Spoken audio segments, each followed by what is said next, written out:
LDF വരും Keralam മദ്യവിമുക്തമാക്കുമെന്ന് KPCC ലളിതയെക്കൊണ്ട് പരസ്യം നൽകി അധികാരത്തിൽ വന്ന സംസ്ഥാന സർക്കാർ അംഗനവാടി സ്ഥാപിക്കുന്ന പോലെ കേരളത്തിലെ എല്ലാ ഗ്രാമങ്ങളിലും മദ്യശാലകൾ സ്ഥാപിച്ചിരിക്കുകയാണെന്ന് സംസ്ഥാന executive member KK Surendran. KPSC ലളിതയെക്കൊണ്ട് പരസ്യം ചെയ്യിപ്പിച്ചതിന് കേരള പൊതുസമൂഹത്തോട് CPM നേതൃത്വവും മുഖ്യമന്ത്രിയും മാപ്പു പറയണമെന്നും അദ്ദേഹം പറഞ്ഞു. സംസ്ഥാനത്ത് പുഴയൊഴുകും പോലെയാണ് മദ്യം ഒഴുകിക്കൊണ്ടിരിക്കുന്നത്. ജലക്ഷാമം ഏർപ്പെട്ടാലും മദ്യക്ഷാമം ഏർപ്പെടുത്തില്ല എന്ന നിലപാടാണ് സംസ്ഥാന സർക്കാരിൻ്റേത്. ജനങ്ങൾ കുടിവെള്ളത്തിന് വേണ്ടി നെട്ടോട്ടമോടുമ്പോൾ അത് പരിഹരിക്കാൻ സംസ്ഥാന സർക്കാരിന് സാധ്യമാകുന്നില്ല.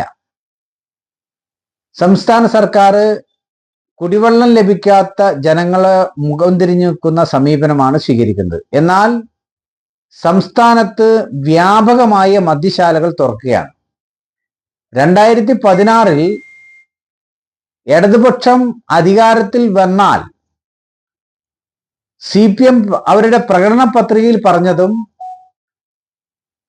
നമ്മുടെ പ്രിയങ്കരിയായിട്ടുള്ള കേരളത്തിലെ പ്രമുഖ സിനിമാ നടിയായിട്ടുള്ള KPSC ലളിത, ആ ലളിതയെ കൊണ്ട് നടത്തിയ ഒരു പത്ര പരസ്യമുണ്ട്, ചാനൽ പരസ്യമുണ്ട്, നിങ്ങൾക്ക് ഓർമ്മയുണ്ടാകും.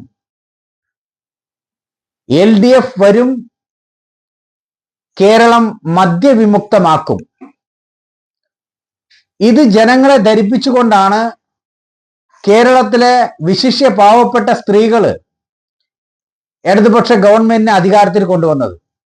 ചമ്രവട്ടത്തു നിന്ന് പുഴമ്പ്രത്തേക്ക് മാറ്റിയ ബെവറേജ് ഔട്ട്ലെറ്റിന് പരസ്യം നൽകാൻ വേണ്ടിയാണ് CPM സമരം നടത്തുന്നത്. കേരളത്തിൽ കുടിവെള്ളത്തിന് ക്ഷാമമുണ്ടെങ്കിലും മദ്യത്തിന് ക്ഷാമം ഇല്ലാതാക്കിയിരിക്കുകയാണ് സംസ്ഥാന സർക്കാർ. മദ്യമാഫിയയുടെ നിയന്ത്രണത്തിലാണ് സംസ്ഥാന സർക്കാർ എന്ന് പുഴമ്പ്രം മദ്യശാലയ്ക്ക് മുന്നിലുള്ള CPM സമരത്തിലൂടെ തെളിയിച്ചിരിക്കുകയാണ്. സർക്കാരിന്റെ പോലീസ് സംരക്ഷണത്തിലാണ് മദ്യശാല പ്രവർത്തിക്കുന്നത്. അവിടെ പോയി മദ്യശാല നീക്കണമെന്ന് ആവശ്യപ്പെട്ട് CPM സമരം നടത്തുന്നത് പരിഹാസ്യമാണ്. മദ്യശാല പൂട്ടിപ്പിക്കാൻ സർക്കാരിനെതിരെ സംയുക്ത സമരം നടത്താൻ CPM തയ്യാറുണ്ടോ എന്നും അദ്ദേഹം ചോദിച്ചു. പൊന്നാനിയിൽ ക്രമസമാധാനം തകർച്ച ഉണ്ടാക്കാനാണ് സർക്കാരിന്റെ ശ്രമമെന്നും അടിയന്തിരമായി ഔട്ട്ലെറ്റ് ജനവാസ കേന്ദ്രത്തിൽ നിന്നും മാറ്റി സ്ഥാപിച്ച് സമാധാനം സ്ഥാപിക്കണമെന്നും സുരേന്ദ്രൻ ആവശ്യപ്പെട്ടു. BJP തവനൂർ മണ്ഡലം ജനറൽ സെക്രട്ടറി M നടരാജനും അദ്ദേഹത്തോടൊപ്പം ഉണ്ടായിരുന്നു.